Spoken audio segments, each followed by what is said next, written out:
सुप्रभात बच्चों, पुनः आपका मेरे हिंदी वीडियो चैनल हिंदी गुरु और गाइड डॉक्टर सिंह में स्वागत है। व्याकरणिक श्रृंखला के अंतर्गत आज हमारी चर्चा का विषय है क्रिया विशेषण का पद परिचय कैसे लिखा जाए। बच्चों, आज इस वीडियो में हम चर्चा करेंगे कि पद परिचय लिखते हुए हम क्रिया विशेषण पद का पद परिचय कैसे लिखेंगे। क्योंकि वाक्य में जो पद प्रयुक्त होते हैं बच्चों, उसमें किसी भी तरह के पद हो सकते हैं, संज्ञा भी हो सकता है, सर्वनाम भी हो सकता है, विशेषण भी हो सकता है, क्रिया विशेषण भी हो सकता है। तो यहाँ हमारी चर्चा का मुख्य विषय है क्रिया विशेषण का पद परिचय कैसे लिखा जाए। बच्चों, जैसा कि इसके पहले वीडियो में मैंने बताया है कि सर्वनाम का, संज्ञा का, क्रिया का और विशेषण का पद परिचय कैसे लिखा जाए। विशेष जानकारी के लिए आप उस वीडियो को भी देख सकते हैं और मैं उनका लिंक भी इस वीडियो में दे दूंगा ताकि आपको परेशानी ना हो। लेकिन आज यहाँ हमारी चर्चा का मुख्य विषय है क्रिया विशेषण का पद परिचय कैसे लिखा जाए। बच्चों, सबसे पहले ये जानना जरूरी है कि क्रिया विशेषण क्या है। नाम से स्पष्ट है बच्चों कि वैसे पद जो क्रिया की विशेषता बताते हैं क्रिया विशेषण पद कहलाते हैं। क्रिया विशेषण यानी क्रिया की विशेषता बतलाने वाला। कोई उलझन नहीं है बच्चों, गौर से आप सुनेंगे मेरी बातों को। और मेरा उद्देश्य है बड़े ही सहज शब्दों में आपकी कठिनाई को दूर करना, आपको इन विषयों से रूबरू कराना, जानकारी देना, ताकि आपको परीक्षाओं में कठिनाई का सामना नहीं करना पड़े। तो मैंने सबसे पहले बताया कि क्रिया विशेषण पद क्या है। वैसे पद जो क्रिया पद की विशेषता बताते हैं क्रिया विशेषण पद कहलाते हैं। अब दूसरा महत्वपूर्ण बिंदु है कि जब हम क्रिया विशेषण का पद परिचय लिखेंगे तो ये कौन से आवश्यक बिंदु होंगे जिन पर हमारी नजर होगी। बच्चों, यहाँ अन्य पदों का परिचय लिखने की भांति क्रिया विशेषण के भी कुछ महत्वपूर्ण बिंदु हैं, कुछ आवश्यक शर्तें हैं जिनको ध्यान में रखना जरूरी है, जिनकी चर्चा किए बिना आपका पद परिचय अपूर्ण माना जाएगा, अधूरा माना जाएगा। तो यहाँ मैं आपको बताना चाहता हूँ कि आखिर वे कौन से आवश्यक बिंदु हैं, कौन सी आवश्यक शर्तें हैं, उसे देख लिया जाए। सबसे पहले जब हम क्रिया विशेषण का पद परिचय लिखेंगे बच्चों, तो क्रिया विशेषण का भेद लिखेंगे। बखूबी हम जान गए कि वैसे पद जो क्रिया की विशेषता बताते हैं क्रिया विशेषण कहलाते हैं और इसके बच्चों 4 भेद होते हैं। मैंने आपकी सुविधा के लिए यहाँ लिख भी दिया है। रीतिवाचक, कालवाचक, स्थानवाचक और परिमाणवाचक। ये 4 स्थितियां हैं, 4 प्रकार है क्रिया विशेषण की। और सबसे बड़ी बात यह है बच्चों, ये हमें जानना जरूरी है कि क्रिया विशेषण अव्यय शब्द है, अविकारी शब्द है, यानी इनमें किसी तरह का विकार उत्पन्न नहीं होता। विकार उत्पन्न का अभिप्राय परिवर्तन से है, यानी लिंग, वचन, कारक का कोई प्रभाव इन पर नहीं पड़ता।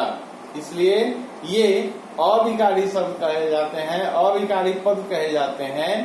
और मैंने यहाँ पर एक कदम आगे चलकर ये बताने का प्रयास किया कि आखिर क्रिया विशेषण के कितने भेद होते हैं। तो उसमें रीतिवाचक, कालवाचक, स्थानवाचक और परिमाणवाचक, इन 4 भेदों की चर्चा की गई है। यहाँ संक्षिप्त जानकारी मैं दे देता हूँ क्योंकि पूरी जानकारी दूसरी जगह दी गई है।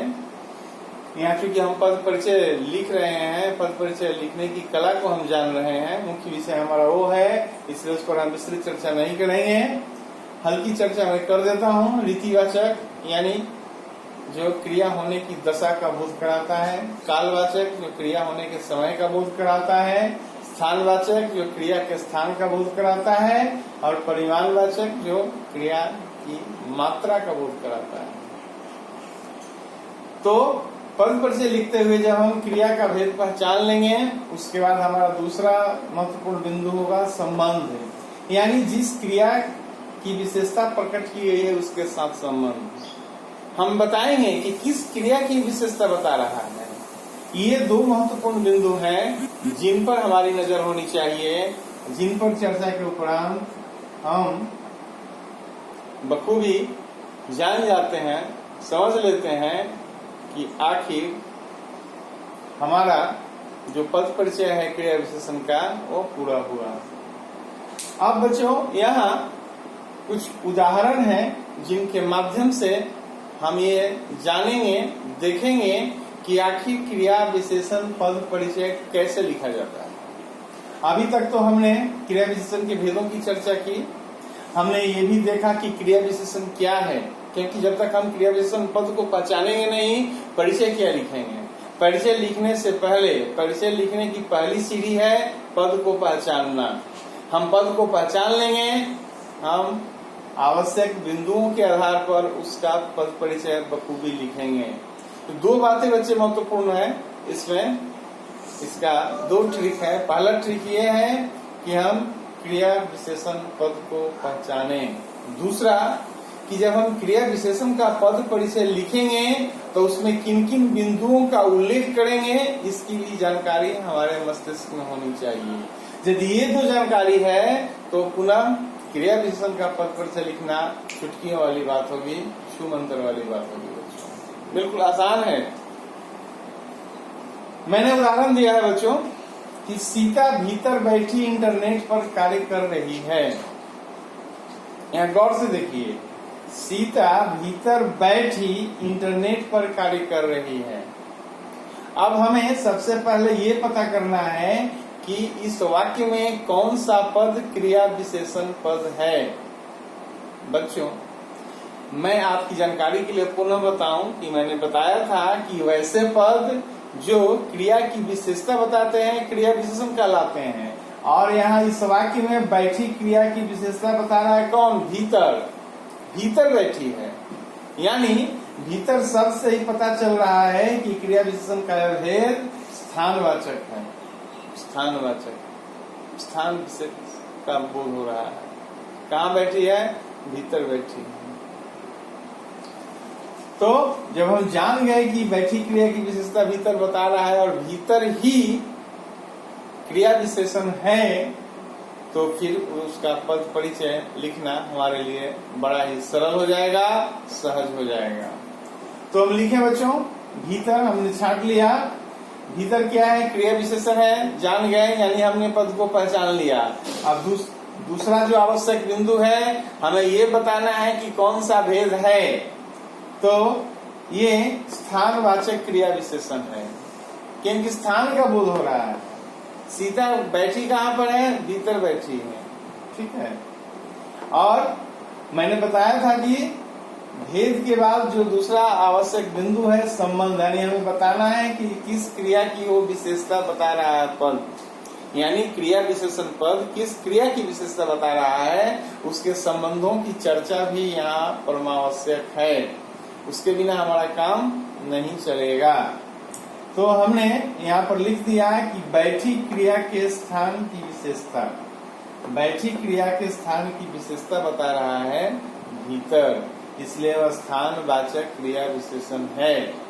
और इन्हीं दो चर्चाओं के साथ क्रिया विशेषण पद परिचय लिखना हमारा पूरा हो जाता है। इसमें दो ही बिंदुओं का उल्लेख करना है, क्योंकि आपने जब संज्ञा सर्वनाम पढ़ा तो उसमें 5 या 6 बिंदु थे जिस पर हमारी नजर थी, जिस पर हमने प्रकाश डाला था, जिनके बारे में हमने लिखा था। लेकिन यहाँ पर हमें मात्र 2 बिंदुओं की चर्चा करनी है, इसलिए ये बहुत ही आसान है, बहुत ही सरल है, बहुत ही सहज है। दूसरा वाक्य है बच्चों कि संगीता सफाई धीरे धीरे कर रही है। अब इस वाक्य को जरा गौर से देखा जाए कि कर रही है क्रिया है इस वाक्य में, और उसके पहले धीरे धीरे पद का प्रयोग किया गया है। यानी धीरे धीरे जाहिर सी बात है कि क्रिया विशेषण पद है, क्योंकि हमारा सबसे पहला काम है पद परिचय लिखने की पहली सीढ़ी है पद को पहचानना। तो हमने पद पहचान लिया, कि कर रही क्रिया से पहले धीरे धीरे का प्रयोग है, यानी यही पद इस क्रिया की विशेषता बता रहा है, इसलिए धीरे धीरे ही क्रिया विशेषण पद होगा। अब जब हम जान गए कि क्रिया विशेषण कौन सा पद है, उसके बाद हम लिखेंगे कि क्रिया विशेषण का वो कौन सा भेद है। तो बच्चों, मैं आपकी जानकारी के लिए बताऊं कि धीरे धीरे बता रहा है कि काम कैसे हो रहा है, काम होने की स्थिति और दशा का बोध करा रहा है, इसलिए इसे हम रीतिवाचक भेद के अंतर्गत रखेंगे। ठीक है बच्चों, धीरे धीरे क्रिया विशेषण तो है ही, यह रीतिवाचक क्रिया विशेषण है, यानी क्रिया विशेषण के भेदों में रीतिवाचक के अंतर्गत धीरे धीरे आएगा। और इसके साथ फिर हम संबंध की बात करेंगे। तो संबंध जाहिर सी बात है कि कर रही क्रिया की विशेषता बता रहा है, इसलिए हम लिखे हैं कर रही क्रिया की विशेषता बता रहा है। तो बच्चों, यहाँ पर दो महत्वपूर्ण बिंदु हैं जिनके पूरा कर देने से हमारा क्रिया विशेषण का पद परिचय पूरा हो जाता है।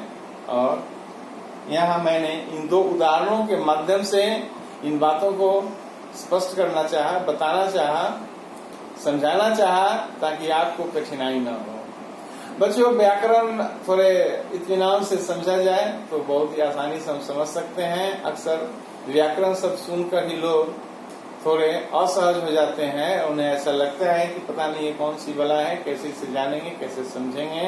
लेकिन एक बार आप समझ गए तो आपकी वाक्य रचना सुंदर होगी और बिल्कुल शुद्ध होगी, कोई परेशानी नहीं होगी। स्कूली परीक्षाओं से लेकर प्रतियोगी परीक्षाओं तक आप अच्छे अंक हासिल करेंगे और साथ ही साथ ये जानकारी दूसरों को भी साझा करेंगे। तो मैं उम्मीद करता हूँ बच्चों कि ये वीडियो पसंद आया होगा आपको।